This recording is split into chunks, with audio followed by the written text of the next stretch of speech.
بسم الله الرحمن الرحيم سبح اسم ربك الأعلى الذي خلق فسوى والذي قدر فهدى والذي أخرج المرعى فجعله غثاء نحوا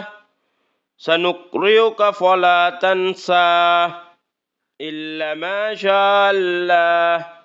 إنه يعلم الجهر وما يخفى ونيسرك لليسرى فذكر إن نفعت الذكرى سيذكر من يخشى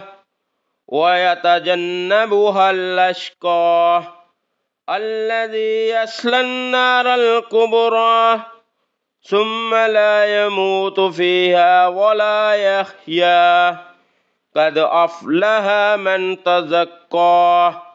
واذكر اسم ربه فصلى بل تؤثرون الحياة الدنيا والآخرة خير وأبقى